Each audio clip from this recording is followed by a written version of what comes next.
everybody, welcome back to Automation, episode number 40. Hard to believe, 40 episodes automation. And this time we're going to shake things up a little bit. I've been doing a lot of these kind of half recreations where stacking cars up against real times in the real world, like on the Top Gear Test Track and such. This time I'm starting something a little bit different. I'm going to put two cars head to head in the world of automation. So we're gonna leave the real world times out of it and try and do two car recreations and put them head to head in the game. I tried to pick two cars that you don't typically see stacked up against each other, and two cars that I think are iconic from an era that is pretty much forgotten about. So this challenge was somewhat suggested by Tactical AR223.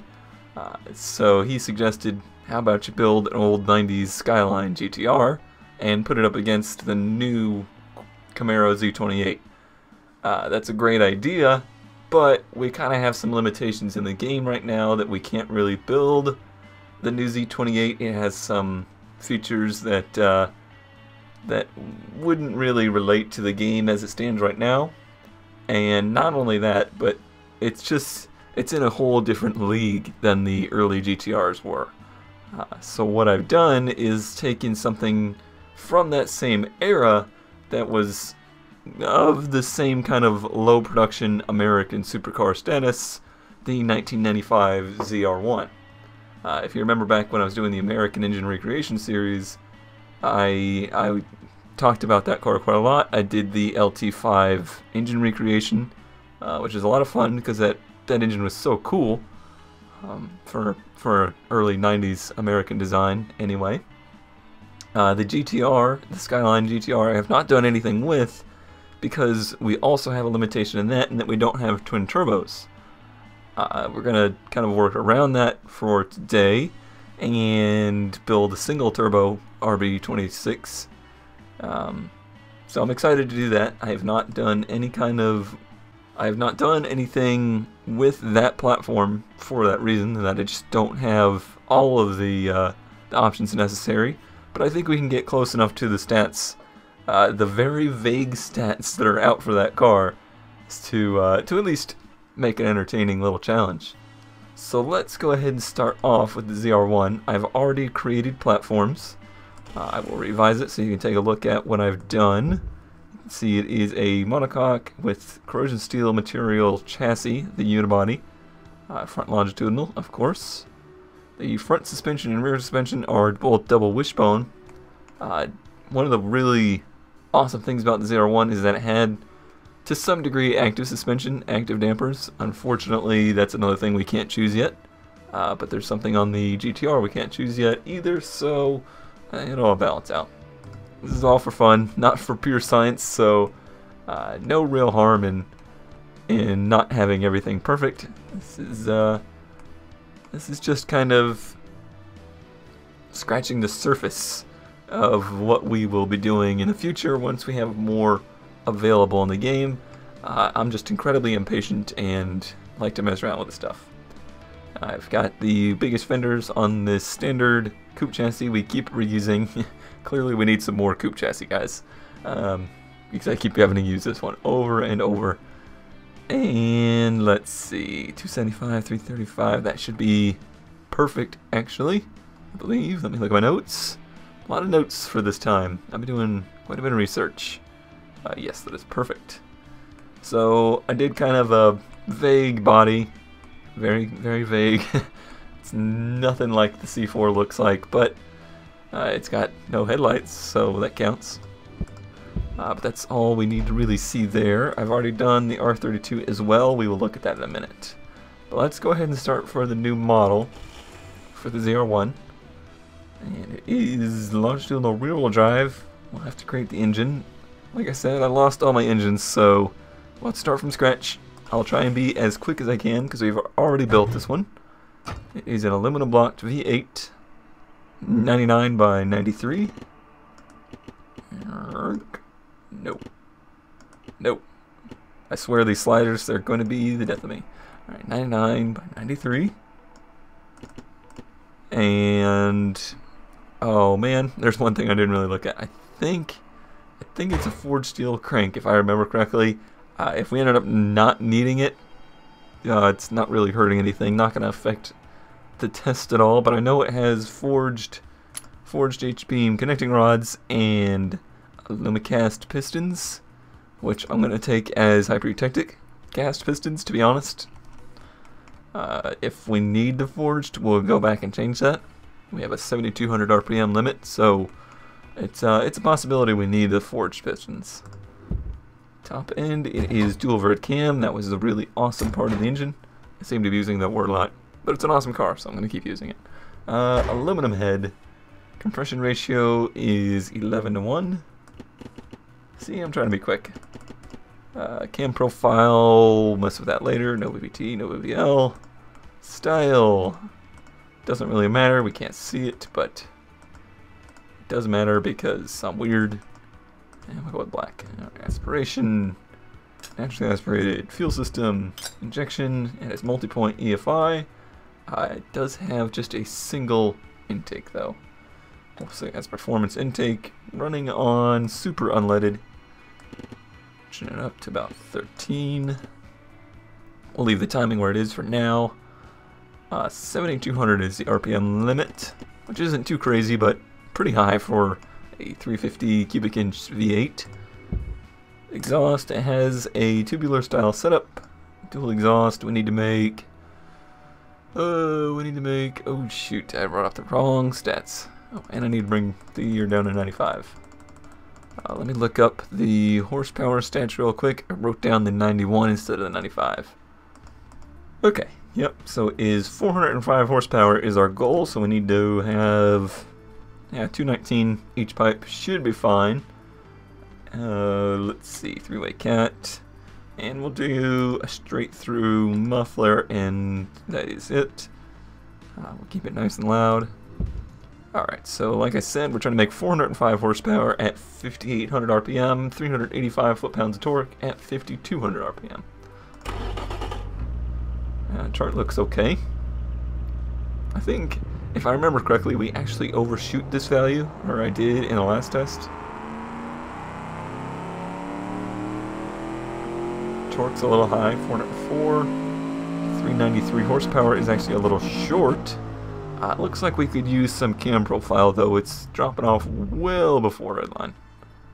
Bottom end is reaching MTBF. Let's test mode that real quick. It is... we're actually getting a little valve float as well. So initially pistons and connecting rods, huh?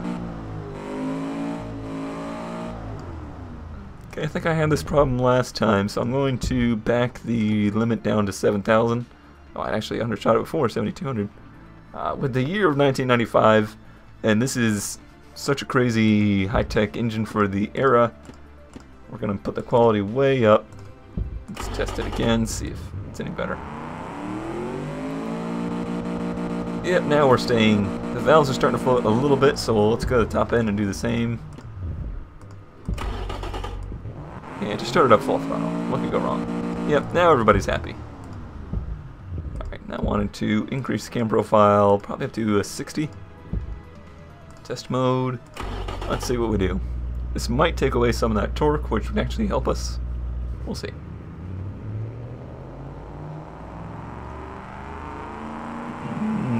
Nope. It's still way high. 431. Okay. So I may have gone a little too far there. 405 horsepower is all we needed. We made 485. Wowzers. Wowzers. So yeah, let's take some of that cam profile back away. Maybe 45. Let's quick test it. 432, and we're still having MTBF issues. I'm doing all I can. Bottom end, but that's okay. We're still getting 52k or 52,000 kilometers. That seems very acceptable. I'm actually going to take some timing away from this thing because it's important. It's important to try and hit the numbers that we have.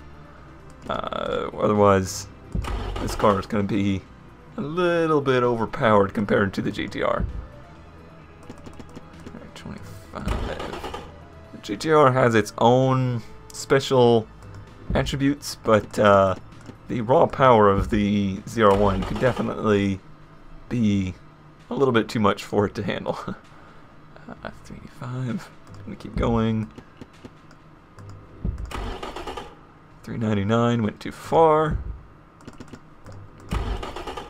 405, 392. Okay, that sounds good to me. 6,500 RPM, so it's a little bit higher than what we would be showing, 5,800. But it's very flat at the top, so we should be okay there. All right, and let's name this the LT5. Now we can go back and choose it. Choose. Alright, so we chose that. We have a manual gearbox, a single standard clutch. It's a 6-speed transmission.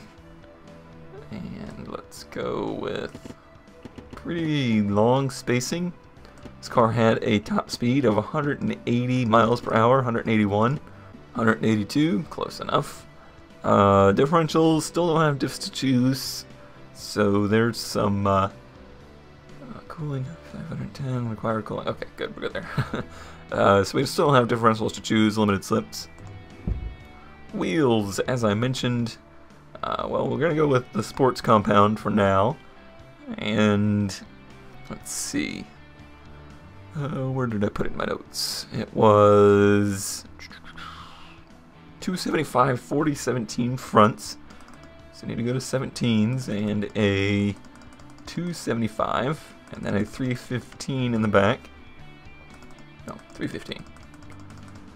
So quite a bit of stagger, a staggering amount you might say, but you shouldn't because your puns aren't as bad as mine. Alright, can we get profiles up to 40 and 35? We did indeed, so we have the exact right size tires and wheels. Perfect. Brakes. This is something I didn't find in anything that I read. Gonna go ahead and just say that it has 2 pistons in the front with a pretty aggressive pad and large discs. Yeah, let's go. And what we'll actually do is match this for the GTR. Because honestly, in the early 90s, brake technology hadn't really taken off.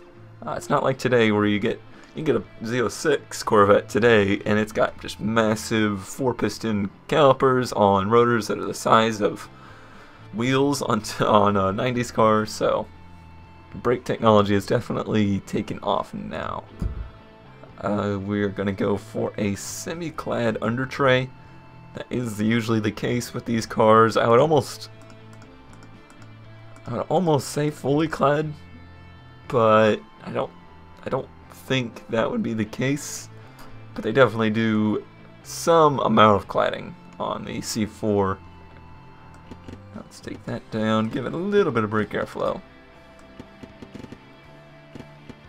325 sounds good. I'm going to leave all of this exactly where it is. It does have a front lip that annoyingly doesn't go all the way around, but it does have a front lip. Interior, it is a 2-seater, and we'll say it is super light. We found out last time that basic is lighter, but we have a certain weight to achieve here, so that doesn't really matter. We'll say basic 90s entertainment, like, you know, a cassette player, maybe a CD player. Does have power steering and ABS. Safety, we'll say standard 90s. This is what I said, we do indeed have active dampers, but we cannot choose such things.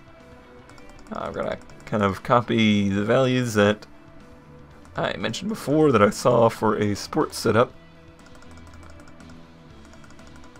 And we'll keep that just where it is.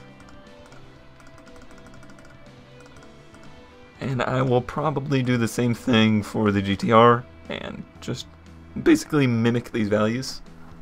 Which actually, let me write them down. Ride height, this car rides rather low. Virtually no wheel gap, and the nose Doesn't sit too close to the ground, but the whole car sits pretty close to the ground. So we'll go 205. Alright, so before we get too in-depth, let's look at these stats to make sure we're in the ballpark. One thing we know is that 0 to 60 time is 4.6 seconds. Here we have 0 to 62 is 4.7. So that's right on the money. Top speed, obviously limited by gearing. 182, that is correct. Here is what I'm most interested in, the weight. We need this to weigh 3,465 pounds. We're not there yet, so let's go to the interior. Let's add some sound insulation. Let's give it some standard entertainment, and let's actually just go for the premium interior. Premium 90s interior, that is. 3,100, still a long ways to go. Alright, 3,459, close enough. Let's save this. We are not going to go to the test track just yet. We're going to try and do that side by side. So let's exit this. I did save, right? Okay. Now let's try and build our GTR. New model. All-wheel drive, longitudinal. Choose engine. New engine. Inline 6. Haven't built one of these in a while. Cast iron block. And let's see. 86. Oh, perfect. By 73.7. 73.7. Wow, that's like the quickest I've ever hit those values. Now I said this engine was very difficult. Actually, the whole GTR, the whole car, very difficult to find statistics on. Oops.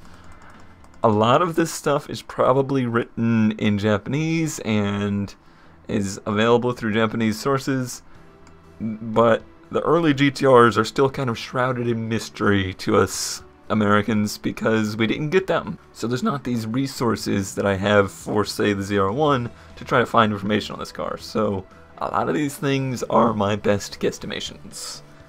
The connecting rods, I believe, are cast in hyperutitic cast pistons. This is based off of a lot of hearsay, basically, that the connecting rods are kind of the weak point of this engine. Top end wise, it is dual red cam, 4 valves per cylinder. It is aluminum head, so you know you're going to have some MTBF issues there, which I don't really find to be the issue or be the case. In the 90s, there are tons of aluminum head iron block engines out there that are extremely long lasting, so I think the MTBF penalty for having alloy or aluminum heads on steel blocks, or iron blocks, sorry, probably needs to be nerfed a little bit. Alright, so compression, I'm going to bring that all the way down to 8.5 to 1. And obviously that is because this is a turbo engine.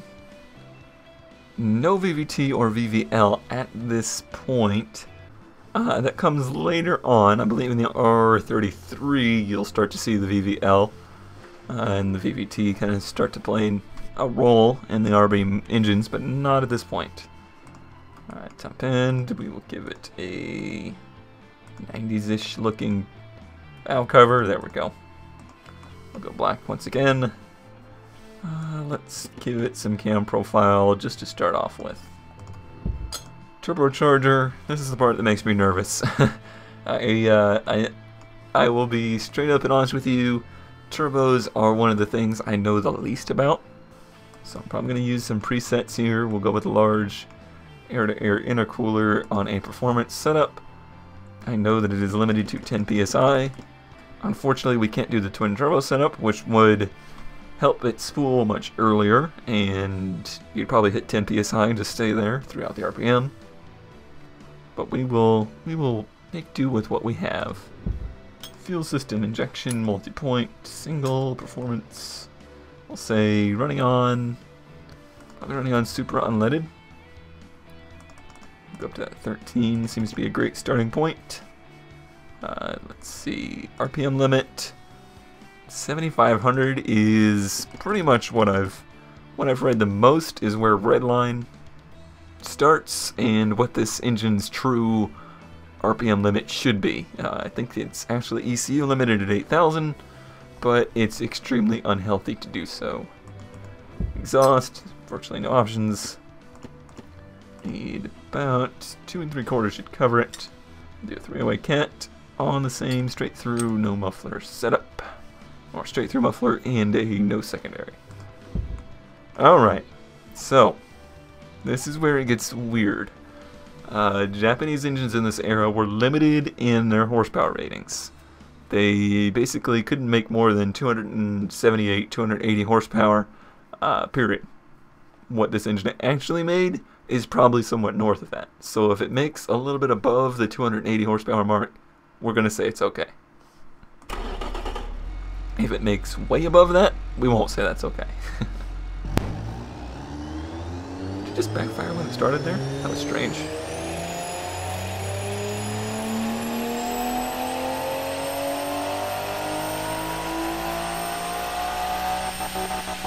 Well, it's encouraging that it didn't explode.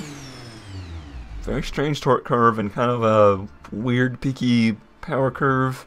That single turbo setup definitely hurts us there. You can see that it's struggling. Turbo is definitely struggling to get up to the full boost.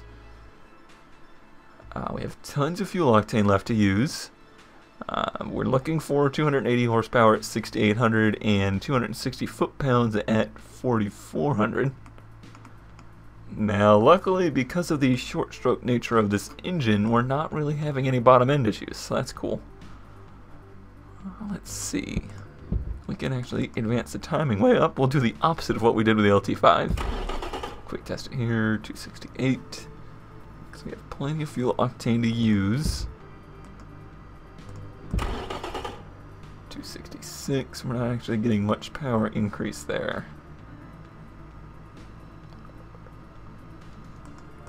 So we'll go ahead and give it a little bit more camera profile as well. 290. So now we've gone a little too far. Possibly, maybe. Depending on who's lying or not. 285, 251. So we're a little bit low on torque, but not too bad. It's coming on at right the right kind of RPM ranges. So I think I'm actually going to be happy with that. RB26. So, well, let's call it the RB26 DET-T. Imaginary second turbo. Alright, so that's kind of a quick and dirty build on that engine as well. We're not 100% accurate, but we don't need to be. Basically, we just need the numbers to be pretty much correct. So let's go back, and we will choose that one. That is not the correct picture. That's a funny looking engine game. Alright, choose engine. Now we'll have the manual gearbox again, single standard clutch, 5-speed transmission, spacing it, again, pretty long, but not too terribly long. Not a very high top speed, 165 is about what I read on a stock setup. We'll give it a little bit more gear than that. Oh, look at that, estimated top speed, 166. So that seems about accurate, huh? Alright, so we'll give it a little bit of overdrive. Wheels, we are running 225s all the way around. That's why I didn't flare these out very much.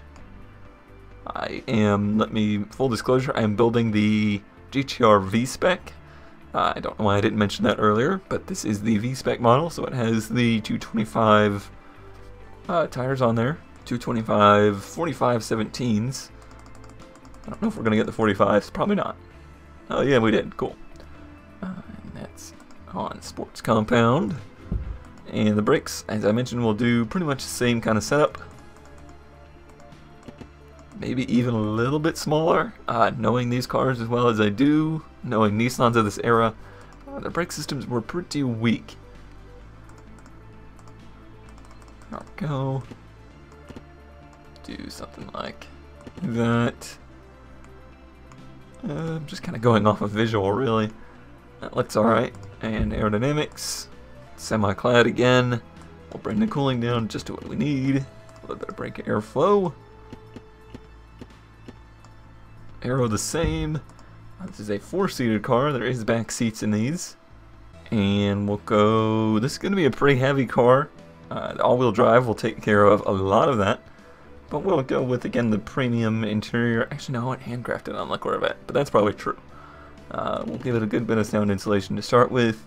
Standard interior, why does it say 10s?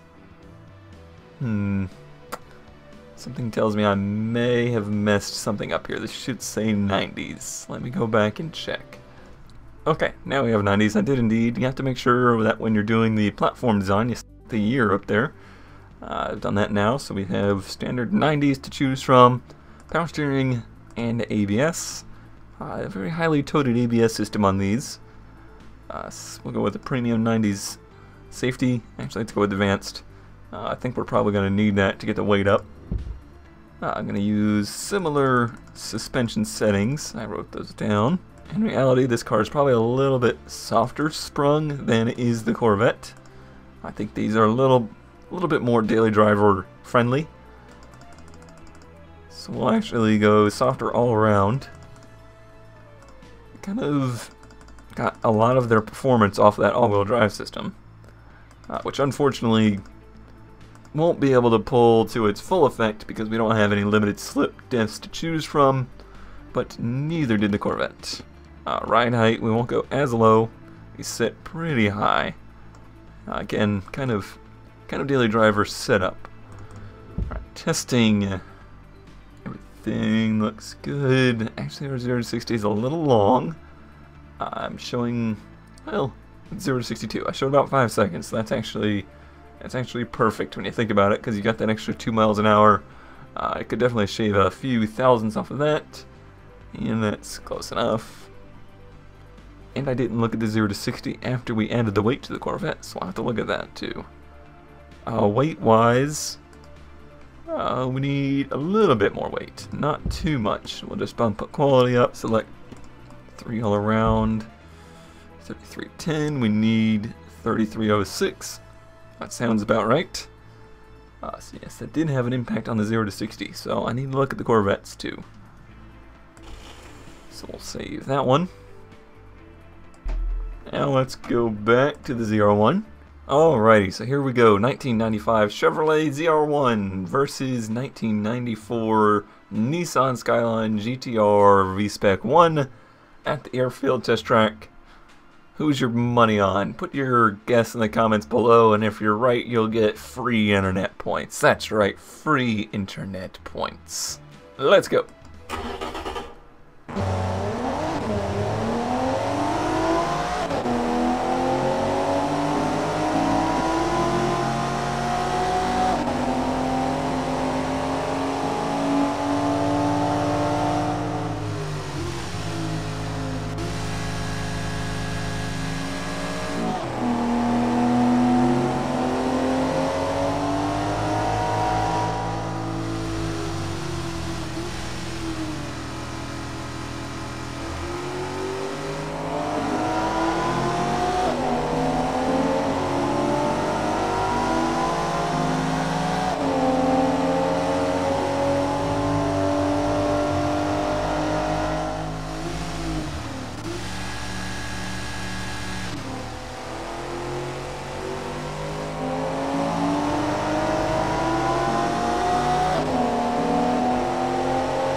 Alrighty, so there we have it. We have a winner. It is the Chevrolet ZR1 with a time of 86.2, or a 126.2, versus the Skyline's 90.81, or 1 minute 30.81. So it looks like about a 4-second difference between the two cars around the test track here. Now, that's not overly surprising to me. You have so much more grip out of these tires, these larger tires on the Corvette, and you have quite a bit more power. Not staggeringly so, but you could definitely feel that the Skyline was hurting and coming out of these slower turns. It just doesn't build power till later on. Now, it's pretty close. The question is, who could take on the ZR1? So if you feel as though you know of a car that is buildable in automation, meaning no V6s, preferably no twin turbos, and before 1996, that's where I'm going to call the cutoff, 1996. If you know of a car that is buildable in automation that you think can take on the ZR1, let me know, and next episode I will build that one, and we'll see if they can take it on. But until then, as always, thanks for watching, and I'll see you next time.